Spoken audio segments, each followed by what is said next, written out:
When we are young, life feels like it stretches endlessly before us. We rush forward, chasing dreams, building families, collecting memories, and sometimes collecting regrets. But as the years pass, time begins to whisper a different truth. Our hair turns silver, our steps slow down, and the face we see in the mirror is not the one we remember. For many, growing old becomes a season of loss of strength, loss of people we love, even loss of a sense of purpose. Yet within this very season lies an extraordinary invitation. The invitation to finally turn inward, to look at ourselves with compassion, and to learn how to love ourselves in the purest way possible. You see, loving yourself in old age is not about ego. It's not about saying, "I am better than others." It's about recognizing your own worth, your own humanity, and your own right to peace. Too often, we spend our lives loving everyone else, our children, our partners, our friends, and forget that the person who has walked with us through every single trial and triumph is ourselves. Buddhist wisdom tells us that peace begins in the mind. A peaceful mind creates a peaceful life. And when the storms of youth have settled, when the noise of ambition and competition has quieted down, what remains is the perfect space to discover this truth. Old age, far from being a curse, can become the gateway to deep serenity and freedom, but only if we learn how to be gentle with ourselves. Think about this.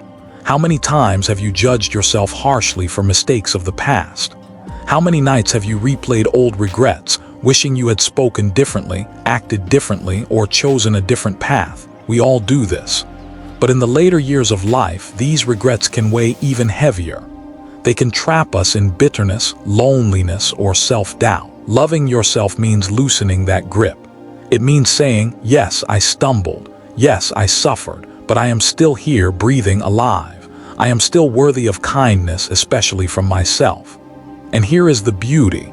When you begin to treat yourself with tenderness, the world around you changes. The food you eat tastes richer. The morning air feels softer. Even the aches and limitations of the body no longer feel like punishments, but reminders that you are still blessed with life. Buddhism teaches us that everything is impermanent: our youth, our beauty, our possessions, even our memories. But impermanence does not have to bring despair. Impermanence is also what makes every single moment precious. If you know a flower will fade tomorrow, don't you look at it more deeply today? In the same way, when you recognize that each breath could be your last, life itself becomes the greatest treasure. So, loving yourself in old age is not a selfish act. It is an act of wisdom. It is understanding that you are not defined by what you can no longer do, but by the depth of awareness and compassion you bring to what you can still do. Imagine sitting quietly in your chair by the window. The sun warms your face. The birds are singing outside, and you feel your chest rise and fall with every breath. In that stillness, if you close your eyes, you may realize something extraordinary. The entire universe is here with you, inside of you. You are not just an old body with wrinkles. You are the sum of every smile you have ever shared, every lesson you have ever learned, every moment of courage that carried you through. You are a universe of experience, and that is something to be loved. This journey, the journey of loving yourself as you grow older, is not about denying the reality of aging. It's about embracing it. It's about saying, yes, my body is changing. Yes, life is shorter now than before. But that does not mean I am less. It means I must live more fully, more gently, more gratefully than ever before. And here lies the truth. When you truly learn to love yourself, even in the last chapters of life, you stop fearing the end. Because love dissolves fear. When you care for yourself, when you forgive yourself, when you hold yourself in compassion, you walk through the final stretch of life not as a victim of time, but as a wise traveler who has finally discovered peace. So let us begin here, with this simple but profound realization. Growing old is not the end of the story. It is the beginning of a new kind of love, the love that turns inward, the love that brings healing, and the love that shows us how to live each remaining day with grace. Us swiftly upstairs now hesitates on each step. The eyes that once read tiny letters by candlelight now search for glasses to make sense of the morning newspaper. The energy that once seemed endless now asks for more rest. And yet, beneath these changes lies something far greater, the universal law of impermanence.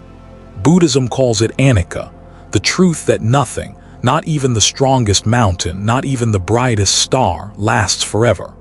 For many, this truth feels painful. We resist it. We cling to youth, to beauty, to the roles and identities we once held. We dye our hair to hide the silver. We hide wrinkles with creams and powders. We push ourselves as if the body were still 20, refusing to admit the years have touched us. But clinging only brings suffering. Imagine holding onto a rope as it slips through your hands. The tighter you grip, the deeper the rope burns into your skin. In the same way, when we hold too tightly to what must change, life cuts us with disappointment and fear. Acceptance is the key. Not a passive resignation, but a deep, liberating acceptance that says, yes, I am aging. Yes, my body is different now. Yes, time moves forward. And yet within this change there is beauty, there is wisdom, there is freedom. Think about the seasons. Spring blossoms into summer, summer ripens into autumn, autumn falls into winter. None of these seasons fight against the next. The tree does not cling desperately to its leaves, it lets them fall, knowing that this too is part of life. Why then do we humans resist our own seasons? Why do we fear the winter of life? Buddhist wisdom reminds us, impermanence is not a punishment, it is the very heartbeat of existence. Without impermanence, a child would never grow. Without impermanence, pain would never heal. Without impermanence, nothing new could ever arise. It is because everything changes that life is alive. So, what happens when we stop fighting impermanence and start embracing it? Peace. A profound peace that frees us from the endless battle against time. Instead of looking in the mirror and mourning the face we used to have, we can smile at the face we have now, seeing in it the lines of laughter, the marks of resilience, the map of a life fully lived.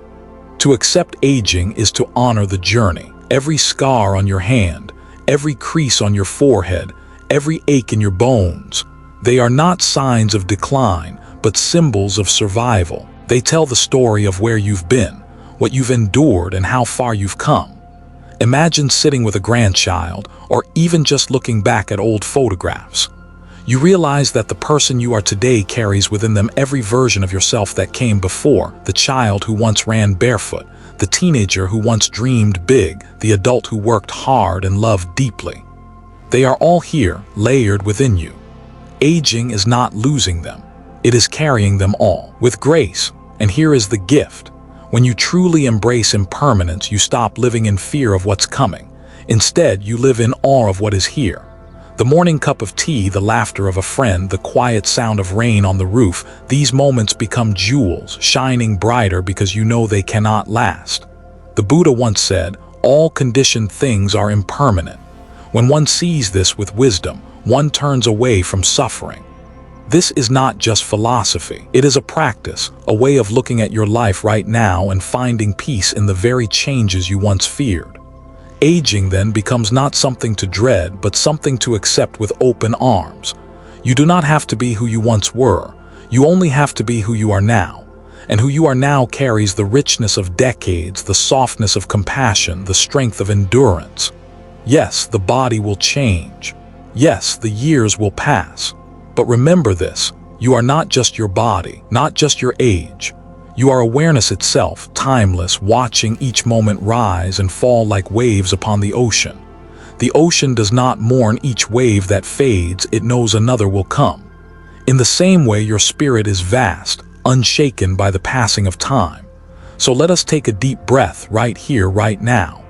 Let us release the fight against impermanence.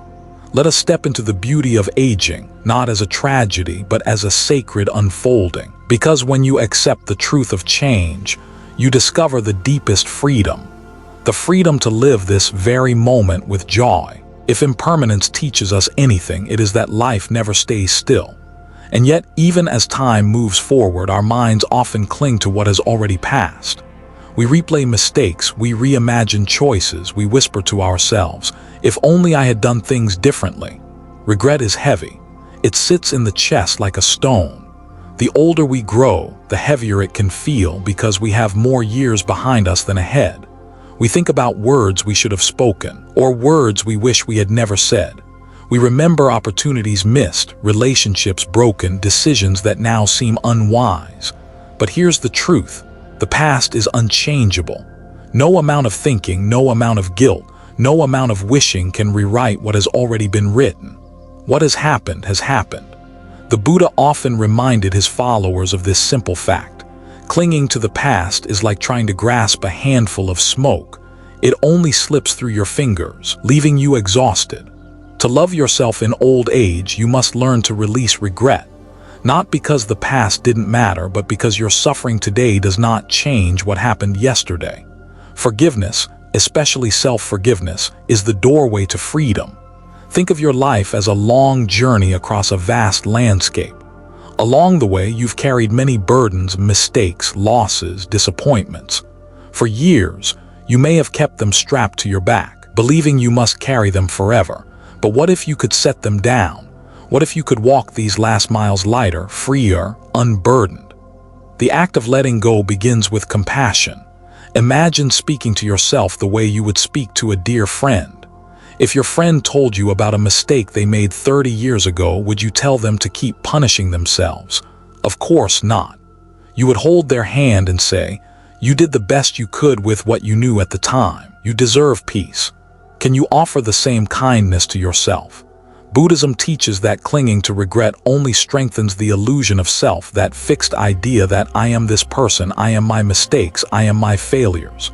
But the truth is, you are not the same person you were 10 years ago or even yesterday. You have changed. You have grown. You are changing even now as you breathe.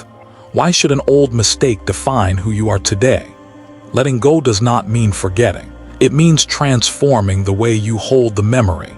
Instead of carrying it as a wound, you carry it as a lesson. Instead of letting it close your heart, you let it open your wisdom. The scar remains, yes, but scars are not signs of weakness. They are proof that healing has already taken place. Imagine standing on the shore holding a handful of stones that represent your regrets. Each stone is heavy. You look at them and remember the pain they caused. But now imagine gently tossing each stone into the sea. The ripples spread out, then fade.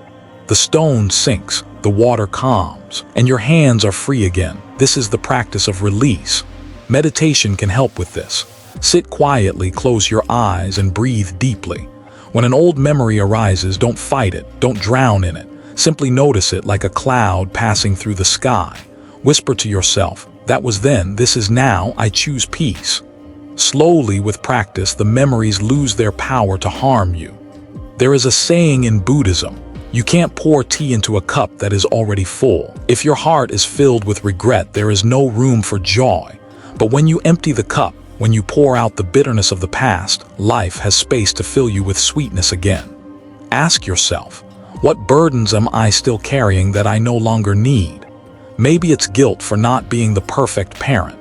Maybe it's shame for choices you made when you didn't know better. Maybe it's grief for opportunities you think will never come again.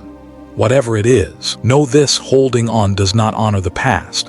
Letting go does. Because when you let go, you are not abandoning your past self. You are freeing them. You are saying, "I understand you. I forgive you. You can rest now." And in that moment, the weight lifts and you finally breathe more freely. So, as you walk through these years of your life, remember, the past is a place of learning, not a place to live. Step out of its shadow. Step into the sunlight of the present moment. Release regret, drop the burdens, and feel how light your spirit becomes. Because only when your hands are empty can you fully embrace the beauty that is still waiting for you now. When we release the weight of regret, something beautiful begins to happen. Space opens within us.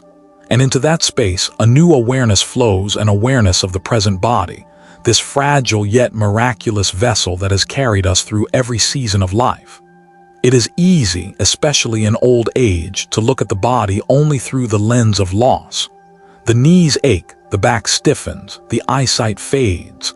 We remember the strength we once had and compare it to what we feel today. But this comparison blinds us to a deeper truth. The body you live in now is no less sacred than the body you once had. Think about it. This body has carried you through countless days and nights. It has held you when you cried, laughed with you when you were joyful, and endured storms you thought might break you. Every scar, every wrinkle, every mark is not a flaw, it is a testament. Proof that you have lived, that you have endured, that you are still here. Buddhism reminds us that the body is impermanent, yes, but impermanent does not mean meaningless.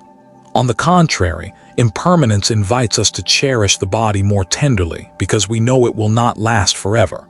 Caring for your body in old age is not about clinging to youth. It is about honoring the sacred gift of life itself. Imagine your body as a temple. Over the years, the paint may have faded, the stones may be weathered, but the temple still stands. It still shelters, it still holds, it still invites reverence. Would you curse a temple for showing its age? Or would you bow to it more deeply, knowing how much it has given? Caring for your health, then, becomes an act of love, not punishment, not vanity, but love. Eating nourishing foods is not about denying yourself pleasure. It is about feeding your body with gratitude. Walking slowly in the park is not about chasing fitness. It is about moving with gentleness and celebrating that your legs still carry you. Resting when you need to rest is not weakness, it is wisdom. The Buddha often spoke of the middle way, not too much, not too little, balance in all things. This applies beautifully to how we treat our bodies. Overindulgence leads to suffering. Neglect leads to suffering. But mindful care, that delicate balance of movement, rest, nourishment, and awareness, becomes the ground where peace grows. Let me share a story. An elderly monk once lived in a remote monastery.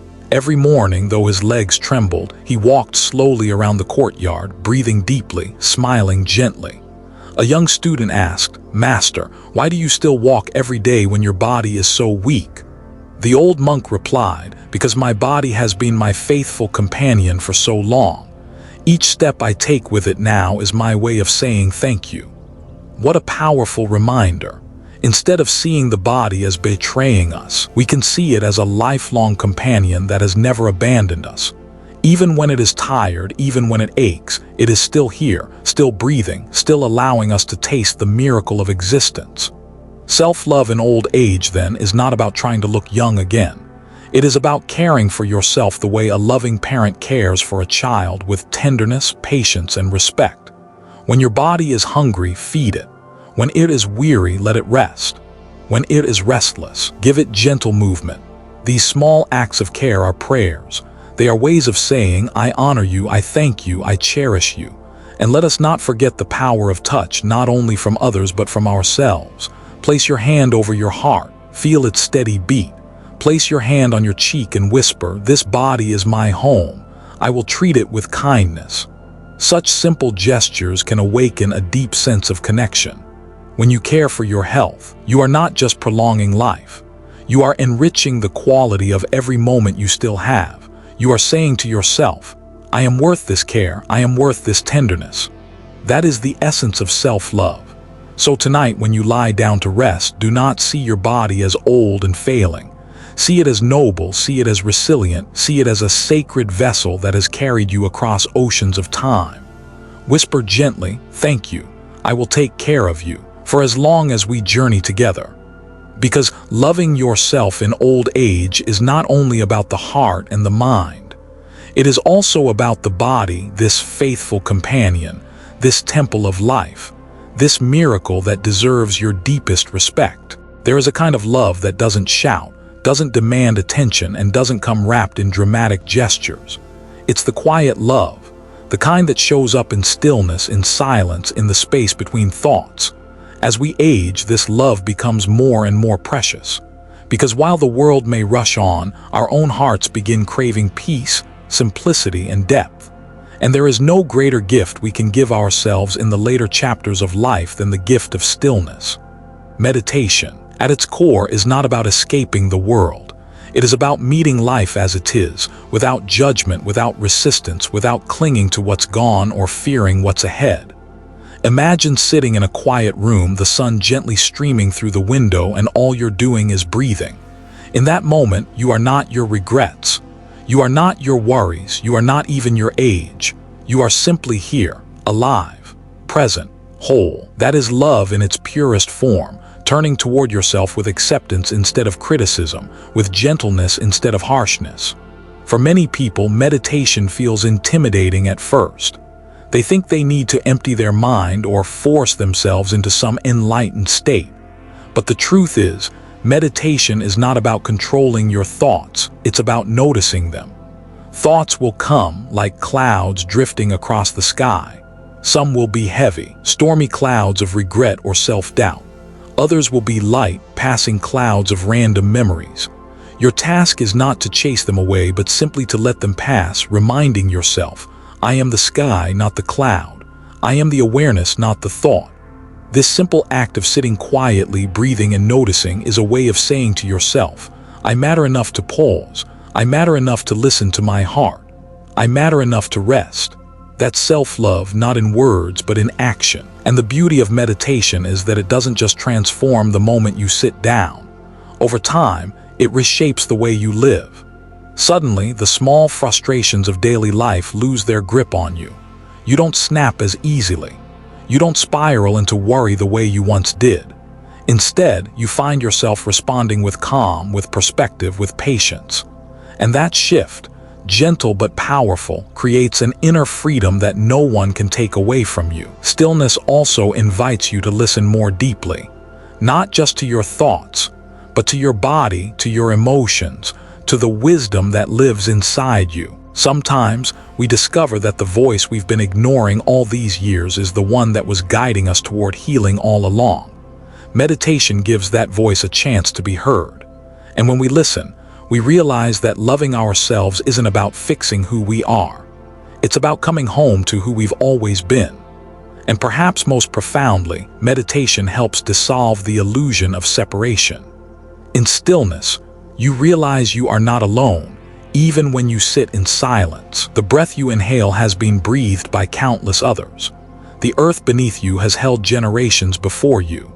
The awareness within you is the same awareness that animates all life. In this way, meditation connects self-love with universal love, reminding you that in caring for your own heart, you are also touching something eternal, something vast, something deeply interconnected. So if you want to love yourself more in this stage of life, don't just fill your days with noise, distractions, or endless to-do lists. Make room for silence, sit in it, breathe in it, let it soften you. Because in stillness, you don't just find peace, you find yourself. And from that place of calm, another truth begins to unfold, one that carries you even deeper on this journey of self-love. There is a tenderness we often reserve only for others, a softness we extend to our children, our friends, even strangers who are suffering. Yet strangely, we rarely offer that same compassion to ourselves. Especially in old age, when the body carries aches, the mind recalls regrets, and the heart sometimes feels heavy with loneliness. It is easy to turn inward with criticism instead of kindness. But true self-love blossoms only when we learn to treat ourselves with the same compassion we so readily give to others. Think about how you comfort a dear friend. If they stumble, you don't scold them, you encourage them. If they are hurting, you don't tell them to get over it. You sit with them, you listen, you hold space for their pain. Now imagine turning that same tenderness inward. Imagine speaking to yourself in a voice that is patient, forgiving, and gentle. That is the essence of self-compassion, treating yourself like someone you love. The Buddha once said, "You yourself, as much as anybody in the entire universe, deserve your love and affection." This teaching is not just poetry, it's a practice. Each time you notice your inner critic saying, "I should have done better," you have an opportunity to pause and replace that harshness with kindness. Instead of, "I'm weak," you can say, "I'm human and I'm learning." Instead of, "I don't deserve happiness," you can whisper, "May I be at peace.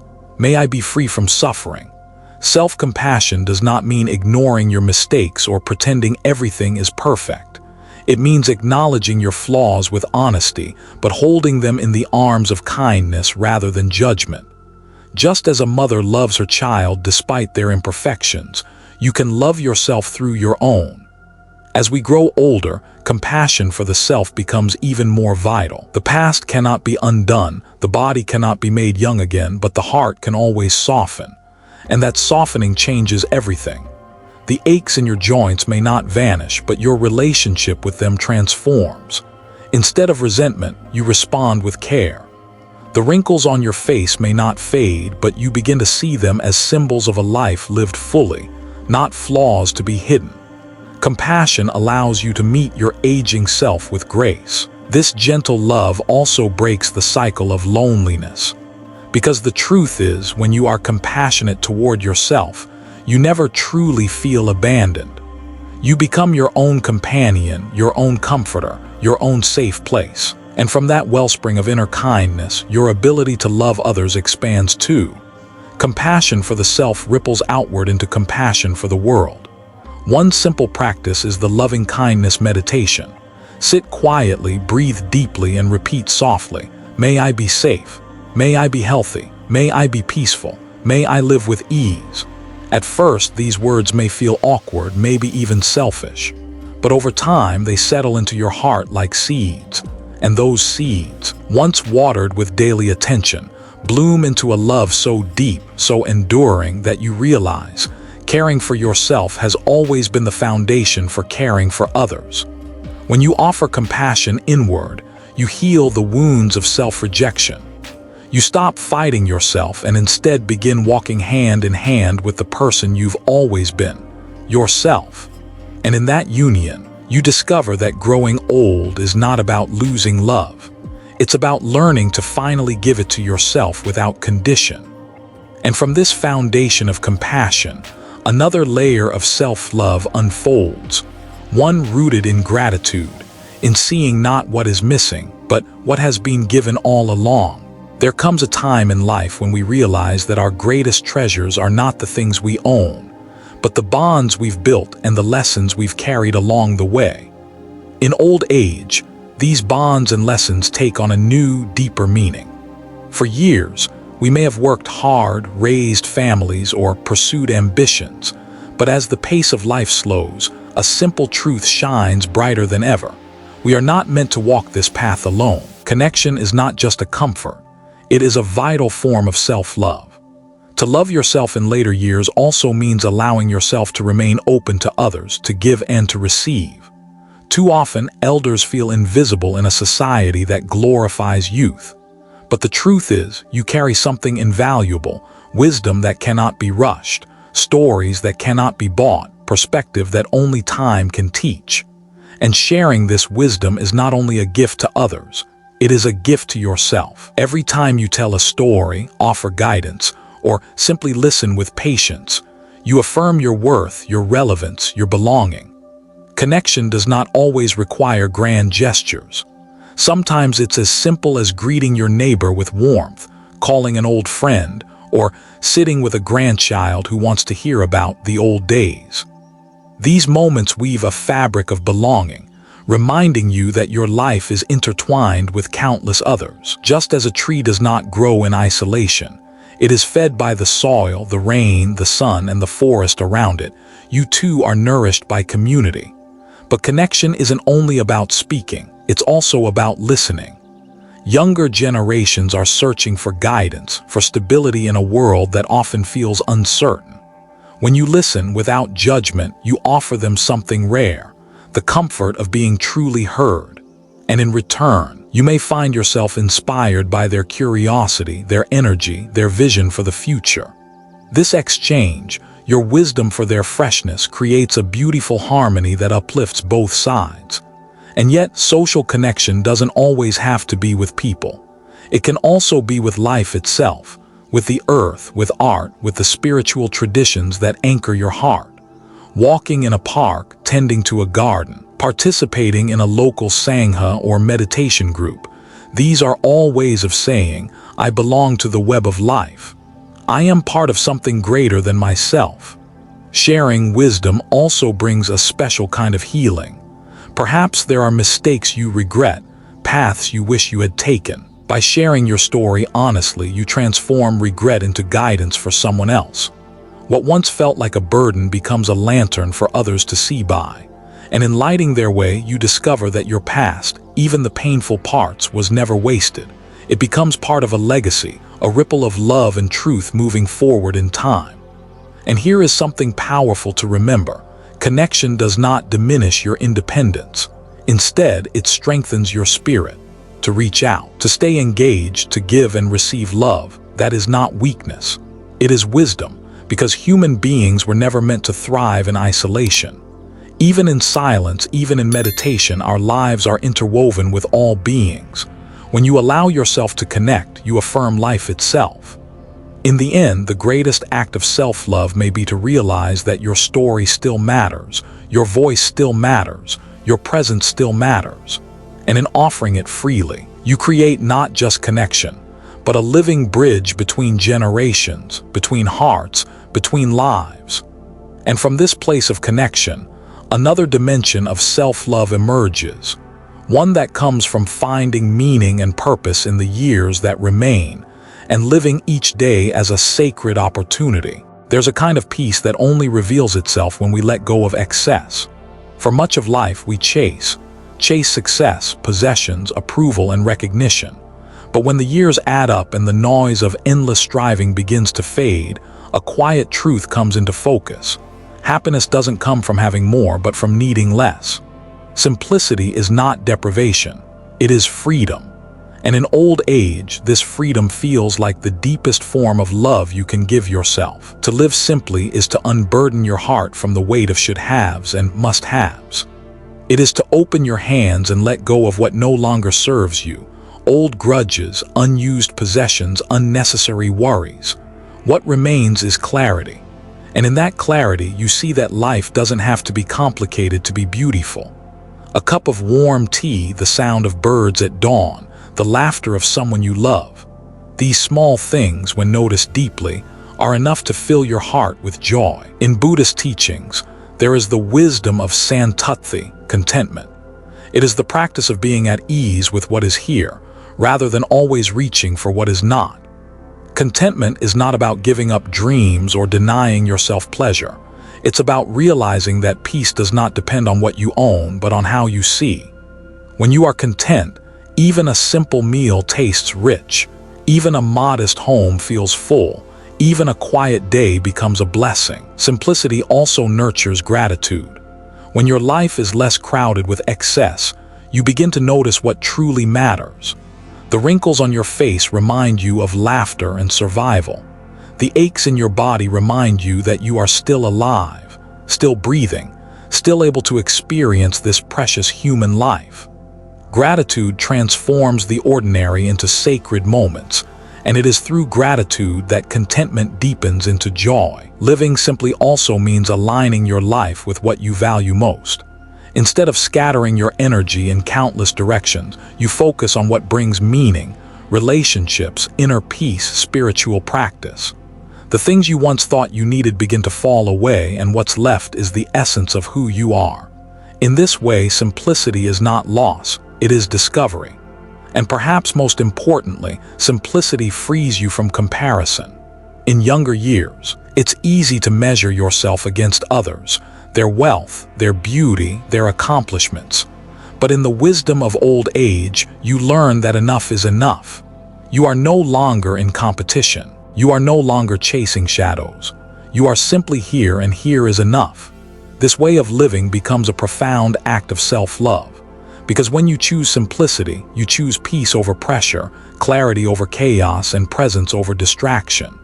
You choose to treat yourself not as a machine of endless productivity, but as a soul that deserves rest, joy, and ease. And from this grounded simplicity, another truth emerges. When your heart is content, when your life is uncluttered, you open space for joy to flow more freely. You begin to see that happiness was never hidden in the future or in possessions. It was always waiting quietly in the present moment. And it is from this awareness of enough that we naturally take the next step, discovering meaning and purpose, not in the things we gather, but in the life we live each day with presence and intention. There is a quiet magic that unfolds when the heart learns to say, "Thank you." Not the hurried thank you spoken out of habit, but the kind that rises from deep within, when you suddenly realize how precious each breath truly is. Gratitude is more than a polite response. It is a way of seeing the world.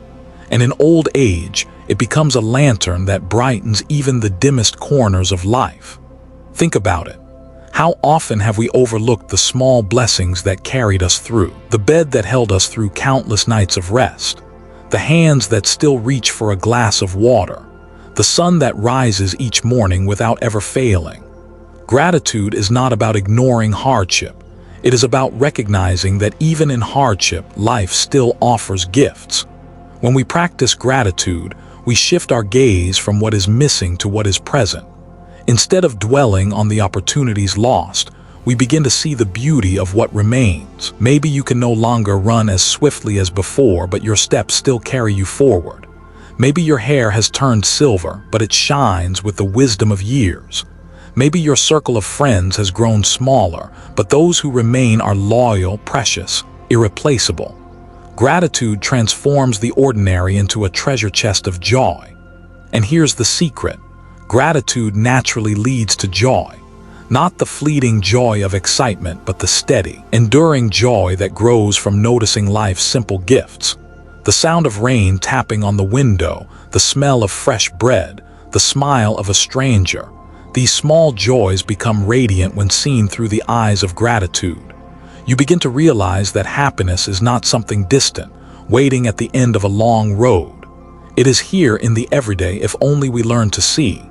One powerful practice is keeping a gratitude journal. Each evening, write down 3 things you are thankful for. They don't have to be grand. Sometimes it's as small as the taste of a ripe fruit or the comfort of your favorite chair. Over time, this practice rewires the mind to notice blessings automatically, and what once seemed ordinary becomes extraordinary. But gratitude is not only about receiving, it's also about giving. When you say thank you to someone, when you acknowledge their kindness, you create a ripple of joy that extends beyond yourself. Gratitude deepens connection, softens hearts, and reminds others of their worth. And in giving that gift, your own heart expands. As we age, it's easy to slip into thinking that joy belongs to the young, that laughter fades with the years. But gratitude proves otherwise. Gratitude keeps joy alive, bright, playful, tender, even in later chapters of life. It reminds us that every day we wake up is a day we've been given, and every moment holds a chance to smile.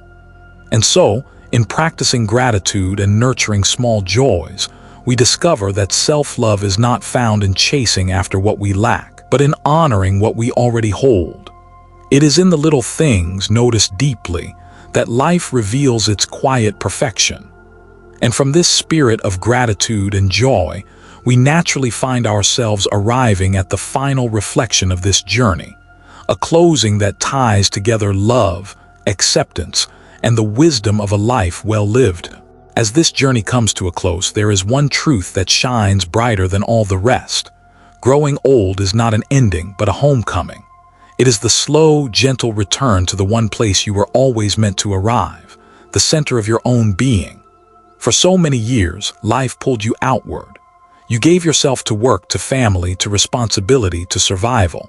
And now, in the quiet of age, you are invited to turn inward, to meet the self you may have overlooked along the way. This return is not about becoming someone new.